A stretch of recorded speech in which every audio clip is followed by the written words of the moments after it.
સુરતના લિંબાયત પોલીસે ચોરીના 110 મોબાઈલ ફોન સાથે 2 આરોપીઓને ઝડપી પાડ્યા છે। ફક્ત એક કોલે આખું મોબાઈલ ચોરીનું રેકેટ ખુલ્લું પાડ્યું છે। કઈ રીતે આ કોલ આવ્યો અને કેવી રીતે આરોપીઓ ઝડપાયા, જોઈએ આ અહેવાલમાં। સુરતના લિંબાયત પોલીસે આજે મોબાઈલ સ્નેચરોને ઝડપી પાડ્યા છે।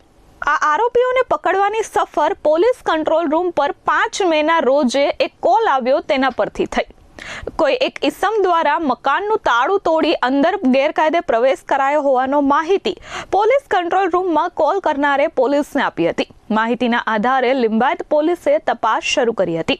તપાસ દરમિયાન એક મકાનમાંથી 47 બિનવારસી મોબાઈલ ફોન મળી આવ્યા હતા, જેના કારણે પોલીસે વધુ ઊંડાણપૂર્વક તપાસ હાથ ધરી હતી। પોલીસે આસપાસના વિસ્તારોમાં સીસીટીવી ફૂટેજ ચકાસ્યા હતા, જેમાં એક ઇલેક્ટ્રિક દુકાનના સીસીટીવી કેમેરામાં કેટલાક શંકાસ્પદ દેખાયા હતા।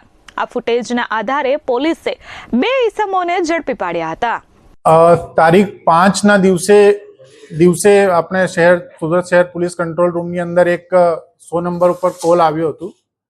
આ આખી વિગત એક 100 નંબરના કોલના આધારે ડિટેક્ટ થયેલી છે, એટલે આપણે કહી શકાય કે 100 નંબરના કોલના કેટલું ઇમ્પોર્ટન્સ છે। આમાં અત્યાર સુધી અમે ટોટલ 110 મોબાઈલ જે છે રિકવર કર્યા છે। જે વિગત છે એવી ધ્યાને આવી છે કે 100 નંબરમાં કોલ કરવાવાળા માણસે એમ કીધું હતું કે અમારા મકાનની અંદર કોઈ વ્યક્તિ તાળો તોડીને પોતાનો તાળો મારીને અંદર ઘૂસી ગયા છે। ત્યારે લોકલ પોલીસે ત્યાં તપાસ કરી। આ તપાસના અંતે ત્યાં તે મકાનની અંદરથી 47 જેવા મોબાઈલ્સ બિનવારસી હાલતમાં મળી આવ્યા હતા। એ મોબાઈલ્સના આધારે લિંબાયત પોલીસ સ્ટેશનની અંદર એક જાણવાજોગ દાખલ કરવામાં આવી અને આ જાણવાજોગની તપાસ અમારા લિંબાયત પોલીસ સ્ટેશનના પીઆઈ દ્વારા હાથ ધરવામાં આવી।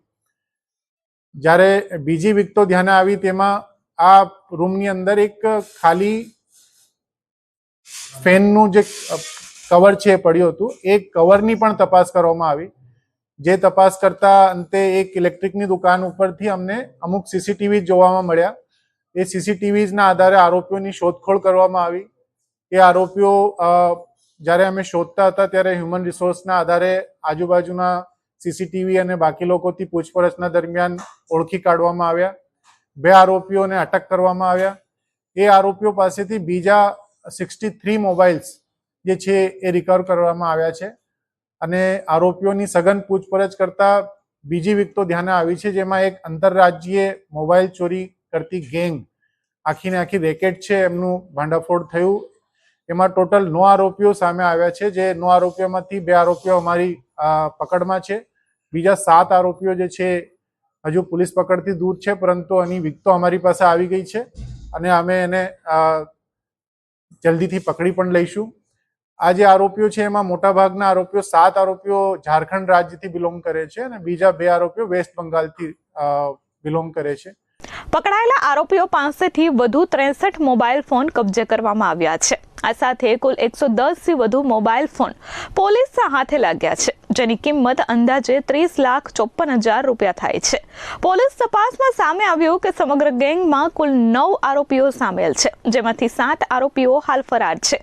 ફરાર આરોપીઓમાં 7 ઝારખંડના અને 2 પશ્ચિમ બંગાળના હોવાનું સામે આવ્યું છે।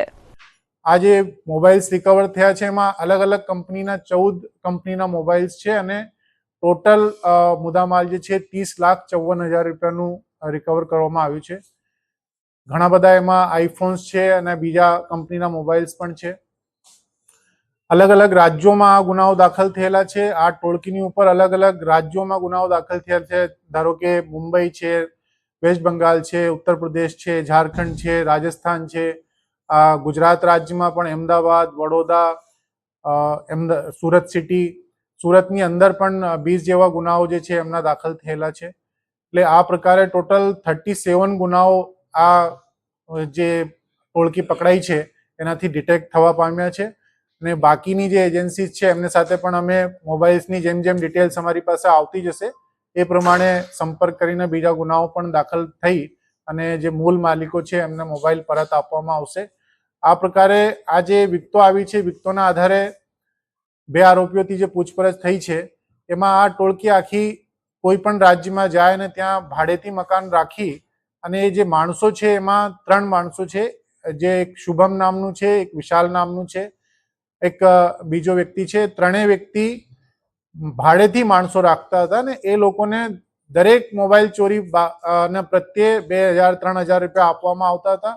પછી જે મકાન રાખતા હતા એ મકાનની અંદર પોતે રહેતા નહીં હતા, બીજા મકાનની અંદર રહેવાનું અને એક મકાનની અંદર ચોરી કરાયેલા મુદ્દામાલને સ્ટોર કરવાનું. તો જે મકાન અમને મળ્યું છે આ આવા જ પ્રકારનું મકાન હતું, જે મકાનમાં એમને સ્ટોરેજ માટે આ બધું મુદ્દામાલ રાખવામાં આવેલો હતો. અને જ્યારે પણ એમની પાસે પૂરતા માત્રામાં 100-150 જેટલા મોબાઈલ ચોરીના થઈ જાય ત્યારે પછી અહીંયાથી એ ઝારખંડ મોકલી આપવામાં આવતા. ત્યાં જે વિગતો ધ્યાને આવી છે એમાં એક વેસ્ટ બંગાળના વ્યક્તિનું નામ ધ્યાન આવે છે, વ્યક્તિની વિગતો સામે આવે છે, એનું નામ હજુ સુધી અમારી પાસે આવ્યું નથી. એ વ્યક્તિ પછી ત્યાંથી વેસ્ટ બંગાળ મોબાઈલ લઈ જતો હતો ને ત્યાંથી આગળ કઈ રીતે એમના વેચાણ અથવા તો ઉપયોગ કરવામાં આવતો હતો એનો વિગતો હવે જે ગુનાની તપાસ આગળ વધશે એની અંદર કાઢવામાં આવશે. આ ટોળકી અલગ અલગ રાજ્યોમાં જઈ ભાડેથી મકાન રાખતી હતી તેમજ ભાડેથી લોકો રાખી તેમની પાસે મોબાઈલ ચોરી કરાવતી હતી. દરેક મોબાઈલ ચોરી બદલ આરોપીઓ 2,000 રૂપિયા આપતા હોવાનું પણ તપાસમાં સામે આવ્યું છે. ચોરી કરાયેલા મોબાઈલ ફોન ભાડાના રૂમમાં એકત્ર કરવામાં આવતા હતા. આરોપીઓ ખાસ કરીને રેલવે સ્ટેશન, શાકભાજી માર્કેટ અને બસ સ્ટેશન જેવા ભીડભાડવાળા વિસ્તારોમાં મોબાઈલ ચોરીની ઘટનાઓને અંજામ આપતા હતા.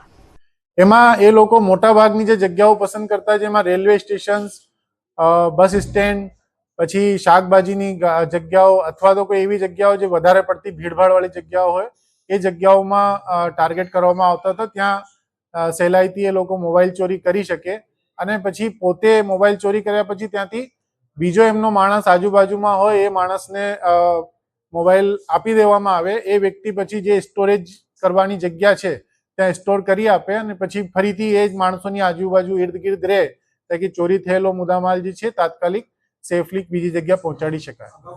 અમને મેં જે રીતે કીધું આપને કે આ લોકોને વિરુદ્ધમાં ઉદયપુર, રાજસ્થાન, અમદાવાદ, વડોદરા, મુંબઈ, ધનબાદ, પશ્ચિમ બંગાળ, ઉત્તર પ્રદેશ બધી જગ્યાઓમાં અલગ અલગ ગુનાઓ દાખલ થયેલા છે. અલગ અલગ પોલીસના જણાવ્યા મુજબ સુરતમાં અત્યાર સુધી અંદાજે 20 જેટલા ગુના નોંધાયા છે, જ્યારે અલગ અલગ રાજ્યોમાં પણ મોબાઈલ ચોરીના ગુનાઓ સામે આવ્યા છે. હાલ પોલીસ તપાસમાં 37 જેટલા ગુનાઓના ભેદ ઉકેલાઈ ચૂક્યા છે અને વધુ તપાસ શરૂ કરવામાં આવી છે. મહત્વપૂર્ણ બાબત એ છે કે માત્ર પોલીસ કંટ્રોલ રૂમ પર આવેલા એક કોલના આધારે આ આખી આંતરરાજ્ય મોબાઈલ ચોરીના રેકેટનો પર્દાફાશ થયો છે. પોલીસે જણાવ્યું કે આરોપીઓએ માત્ર 1.5 મહિનાની અંદર જ 110 જેટલા મોબાઈલ ફોનની ચોરી કરી હતી.